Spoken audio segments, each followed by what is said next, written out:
You're listening to the DTF podcast, Down to Fitness, where we turn personal trainers into fitness professionals. We're your hosts, Dayton McPherson and Kyle Radoon. Too often we create silos in our gyms, and as fitness professionals, we want to make sure that we have different skill sets in different departments.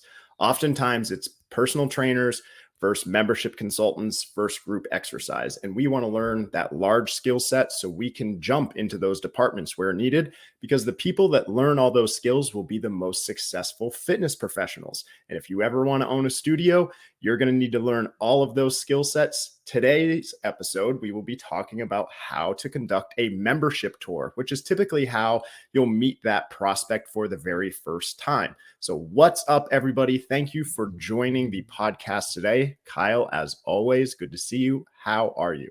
Good to see you, man. This is a cool episode because it's not about personal training, technically, or specifically, right? Sure. We end up in this, I think you said it in the beginning, right? Silos. Silos. The membership department hangs out in their little office in the back corner where they're making phone calls and they're doing their sales.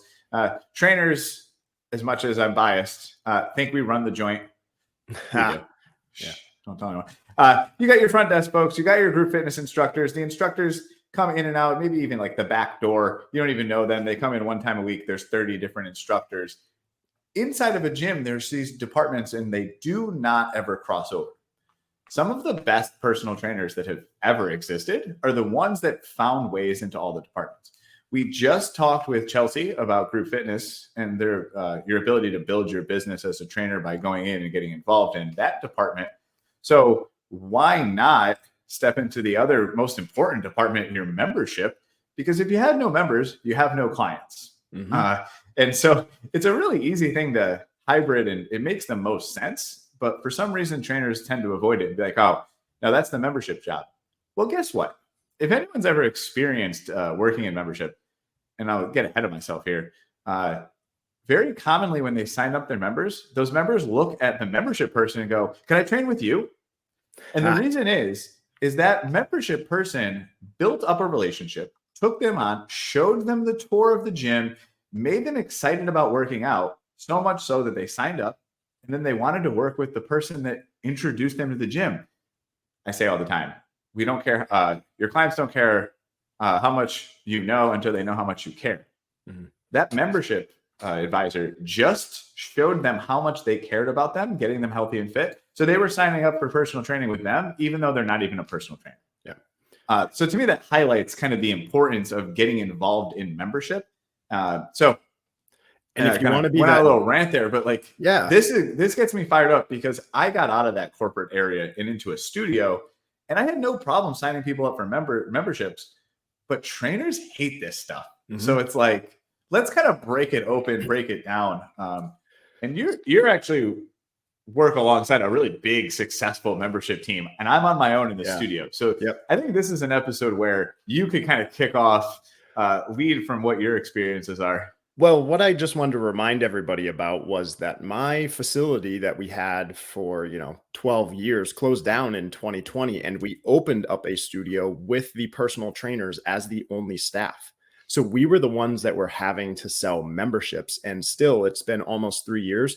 There's constant discussions about, what did they sign up for a membership? Oh, they said they'd be back. Okay, so what did you ask them after they said, I'll be back? It's just like doing a professional recommendation. You still have to do objections with them.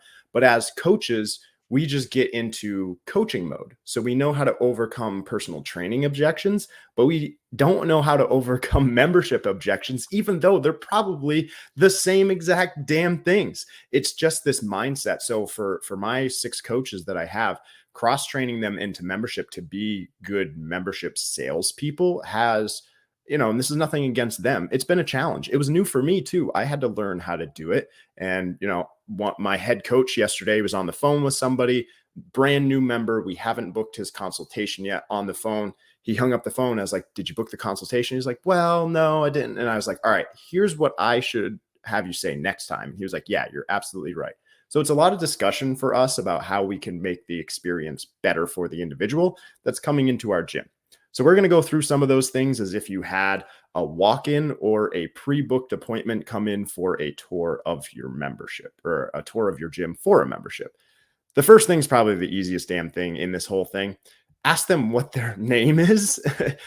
Introduce yourself as well. So anytime that somebody walks into the facility, hi, my name is Dayton McPherson. I'm the general manager at Trax Training. What's your name? Kyle. Hi, Kyle. Very nice to meet you. What brought you in today?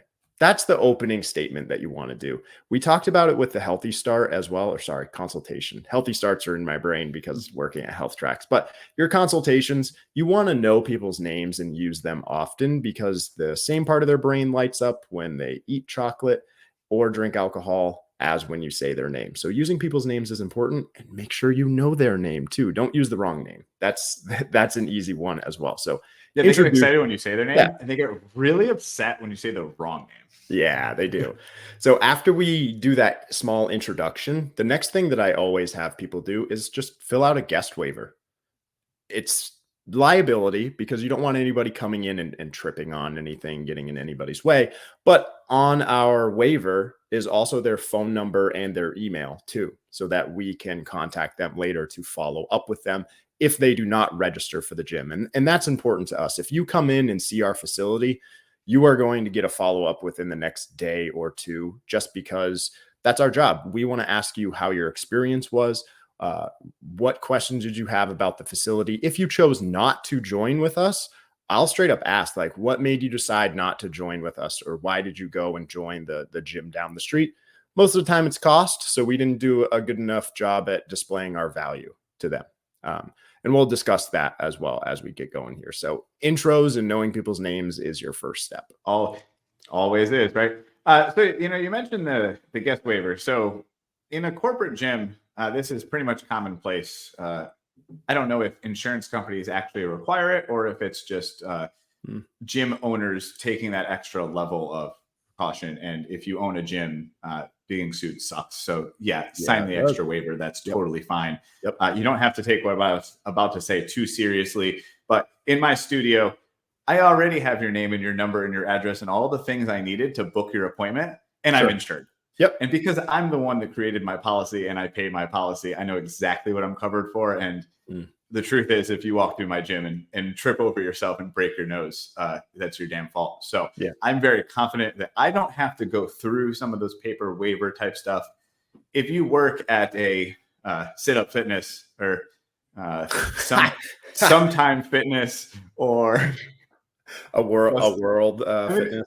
The truth is, we get sued. We can say crunch. We can say anytime. It's just more fun to make up new names. Yeah, it always these is. big gyms, yes, they are very corporate. They have all that paperwork. So we want to cover ourselves. That's all. And it's better to be more covered than less covered, for sure.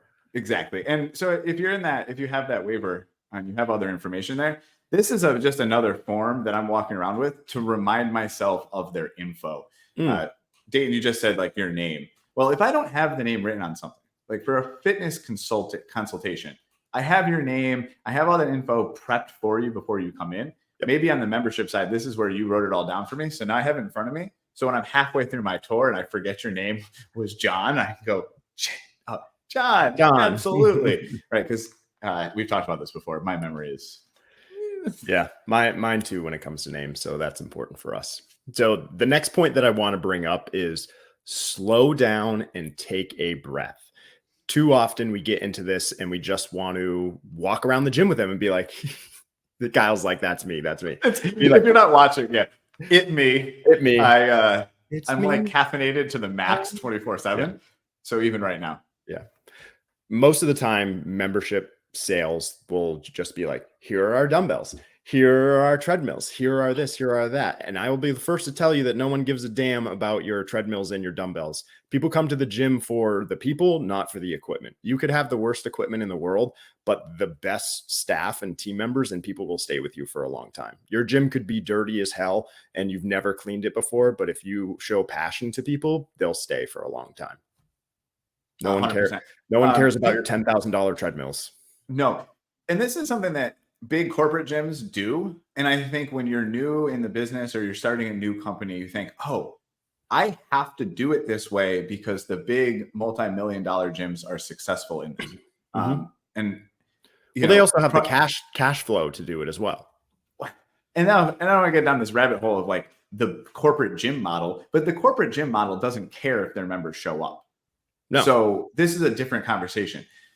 Crunch Fitness is going to put 2 times the amount of memberships that their fire code even allows. If everyone showed up at the same time, the gym would have to shut down.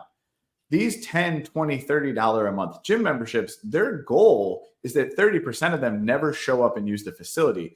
So what they do is the way they sell you their gym is say, hey, we have $10 million in brand new shiny equipment. We have the newest treadmills and the newest this, and our ellipticals have TV screens so you can run through the Alps. Okay. Great. $10 million gym at only $10 a month. So I get all that for $10. I don't even care if I use it. I'm going to sign up and I'm going to throw $10 at it. Yep. If you're selling any kind of quality and your gym membership is 3 digits, right? $100 or more, you're not getting away with just the donation members. So it's no longer about the equipment. It's about the value that you can provide, the experience that you can provide. These people want to be involved, the camaraderie. We talk about group fitness. Like if you don't have that in your gym, they're not going to stay anyways. So I'm always trying to sell the experience. Absolutely. So speaking of experience, the very first question, or at least one of the early on ones from a tour and a prospect, is going to be what, Kyle? How much is a membership? Exactly. The same way that when people call my studio and they want to know how much personal training is, I honestly don't have a good answer for you when you call, because I don't know your goals. I don't know when you want to come in, so that will dictate who you work with. Do you want a more experienced trainer or less experienced trainer? Do you want to work with one of my female coaches who's a higher rate than all of my male coaches? So it really depends. So what I will say is when someone says, how much is a membership, make sure you have an answer ready. And I'll typically say something along the lines of, we have different membership options for everybody's needs, but I'd first like to make sure that this is going to be the right gym and the right choice for you. Do you mind if I ask you a few questions? So now we're doing just a Q&A the exact same way that we would do for a consultation. So things that we want to ask: what are your goals for joining the gym? That's one of the questions that we ask during a Q&A. Have you ever worked out in a gym before? Depending on what your place looks like. Have you ever worked out in a studio before? Have you ever worked out in a big box gym before? What other gyms have you ever belonged to? What did you like about them? What did you dislike about them? What's your motivation for joining now? So all of those questions just start a conversation so that we can use them when we get some sort of objection at the end, why they may not join. If someone says, what gyms have you belonged to? And they say, Planet Fitness. What didn't you like about the gym? Well, they really don't have a lot of great strength training equipment. It's all machines and I need heavy weights. So you want to go bring them and show them all your heavy weights that you have. You've got 10,000 pounds. You've got deadlift racks, squat racks, whatever that you might have. Focus on the benefit that's going to help this person the most.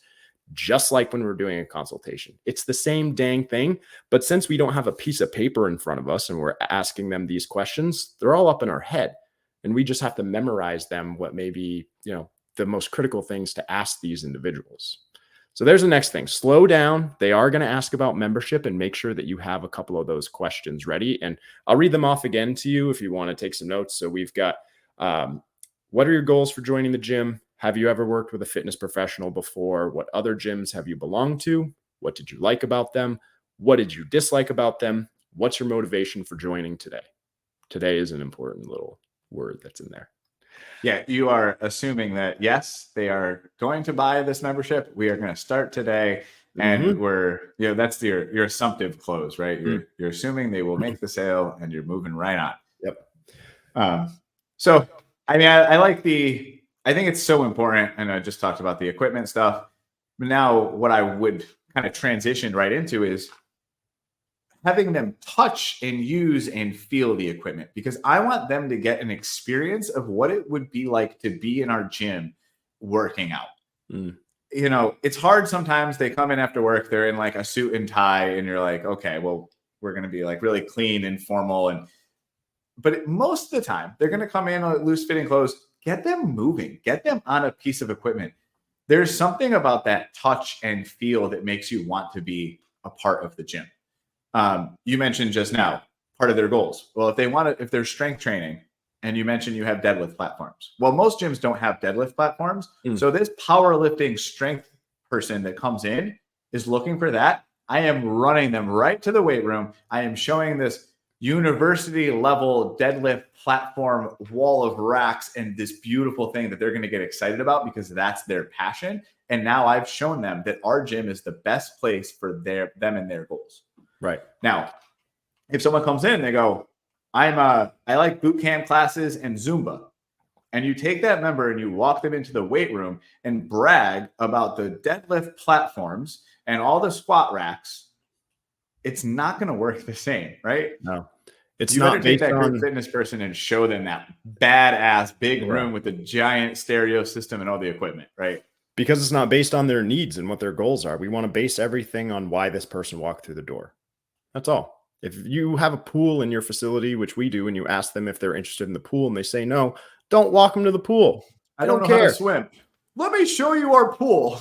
I worked at our North Haven location for 6 years. I didn't get in that pool one time in 6 years. I just didn't interest me. Well, there's other reasons. Yeah. No, thank you. I'm not getting in that pool. Thank you very much. Anyone that's familiar with physical therapy level pools where it's more of old and rehab, you don't go in the pool. So the next part that we want to do, we're putting them on pieces of equipment. They're touching and feeling. We're setting the tone for the needs of this person based on where we show them in the gym. Now it's time to start asking assumptive questions to them. What time are you most likely going to be able to use the gym? Mornings or evenings? Based on their answer, I'd give them some information about the gym.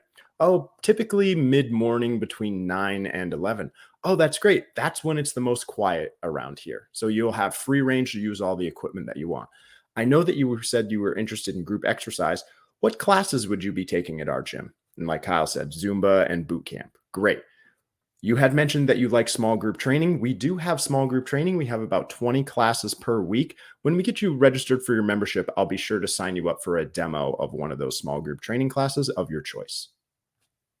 Wow, that sounds great. You're already giving me free gifts and I haven't even signed up yet. That sounds amazing to me. I love what you did there. Now you set them up that one, they're going to not only have a membership, but they're going to also sign up for some kind of add-on service. Like, of course. Yeah.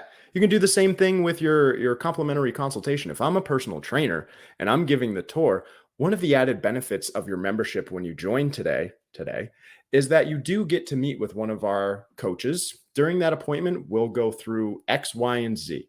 After we get you registered for your membership, I'll be sure to book that with me. I've got plenty of room in my schedule, and I'd be more than happy to show you around the gym. Okay. Of course, I'm going to book them with me if I'm the personal trainer that's doing the membership tour.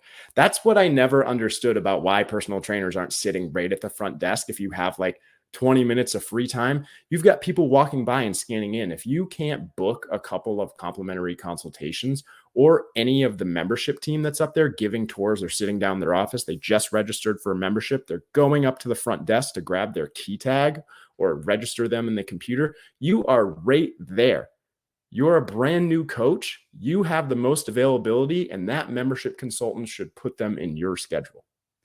And to add on to that, you should live at the front desk when you don't have time. Literally make friends with those membership people, because if they know you're free and they know you care and they know you're willing to hang around and help them, because keep in mind now, if your actually sole job was to just sell memberships and a trainer came up to you and was like, hey, we're gonna tag team this. Show them around. I'm going to show them how much X, Y, and Z is great for their fitness. And then they go, wow, Kyle's a great trainer. Dayton's great membership. I had an awesome time. I want to sign up. And now the conversation about personal training, you actually met the person that you might be able to sign up with now. So as a trainer, I'm thinking like, these are all new opportunities for me that I'm not sitting by the phones or emails or doing all that tedious shit. I'm staying at the front desk, having a good old time. I'm chatting it up with my front desk people. Every time someone walks in, I stop what I'm doing. I greet them.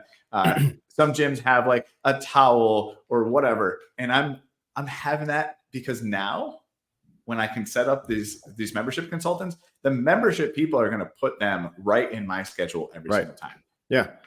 Because when you're calling and emailing people, you may never get a response back. Have someone directly in front of you and see if you don't get a response back. Even if it's a no. You're really bad if they can't even look you in the eye and say no and walk away. Yeah, and walk away. Yeah. So that's like inside sales. They're already inside of the gym, so it's easier to book something with them and build a relationship. So be at the front desk if you don't have anything else going on, and do a tour if you need to. Yep. And yeah, trainers. Yeah. If you take this and you get the permission to work with the membership and actually give the tour, you can sign up clients like nothing. So my short time in membership, I got so many clients. Yeah. When I first started, my general manager and also our lead membership advisor, I would lift with them all the time in the middle of the day during lunch. So I built good relationships with them. Mind you, I was a really bad closer when I first started, but I got very, very good relatively quickly because I was almost told that I was going to get fired. Shout out Matt Wright. But I became friendly with them and they trusted me and they built me up very, very quickly, which was awesome. Other points that I want to touch on: when you do have a guest and you're doing that tour, inviting them to meet other people in your gym is great. So if you've got rockstar gym members that are already members of the gym and they are there 5 times a week, they do everything: personal training, group exercise, small group training. Take that person, the tour, and introduce them to that rockstar member, because they'll sell the gym for you. They will. As much as I like my teams to introduce guests to me, have them be introduced to a member who's there all the time instead, because I'm going to talk at my gym like it's the best thing in the world. And they're going to be like, well, yeah, you run the place. Of course you're going to say that. Go talk to somebody that's been here for 10 years and has done every single thing in here. And why have they stayed for 10 years? They'll say, oh, this gym is fantastic. The staff is so nice. I've never had a problem here. You're going to meet so many friends here. Why wouldn't I join a gym that I already feel like I'm part of a community with? Right? Absolutely. And those members, and and this is important. If you have a handful of those kinds of members in your pocket, pairing them with the right lead or that membership tour, because I'll never forget. I had this guy come in, definitely kind of the loudmouth, fast talker, a little bit like me, kind of just like rah, rah, ready to go. I walked up to this one member and I knew this member is just like me. Like, we scream at each other in the gym. We give big high fives, and I'm walking by and I go, yo, John, what do you like about this gym? My buddy here is maybe looking to sign up. Anything you got for him? And he just looked at him and goes, really, just sign up. It would be stupid to walk out of here and go to one of those shithole gyms down the road. Oh my God. And it was like ridiculous story. The other person literally looked at me and was like, I've heard enough. If you have the right personality, and I say this story because it's extreme. Sure. And I knew I had a guy that was like that. And I knew that there was this guy at the end of the hallway, right, like literally loved the place and screamed it from mountaintops. Yeah. Now, little old Susie comes in, and I'm not going to necessarily have that experience happen. But my point is, they can sell the gym in ways that you can't. Right. Because we would never say that. No. We may want to. Me. Right. We may want to. So that's great. I know that's a ridiculous story, but it's like, those are the moments that you're like, oh, so now take it back a little bit and just have a normal conversation. It'll work more often, right? Absolutely. So the last and kind of final piece of this is keeping your sign up or your registration for your gym simple. We've done your tour. We've introduced them to people, introduced them to the areas that are going to be the most beneficial for them, assuming the sale as well, asking them questions about why they would want to join your gym. Your sign up should be simple. And what I mean by that is, even as personal trainers at the gyms you work at, you may have 30, 40, 50 different programs that people can do. We aren't presenting that to a potential client. All right. We're presenting 2 to 3 options at most. So if I come in and we're discussing, I talk to you about why I want to join the gym. Maybe I'm highly motivated. There are 2 options that I may present somebody.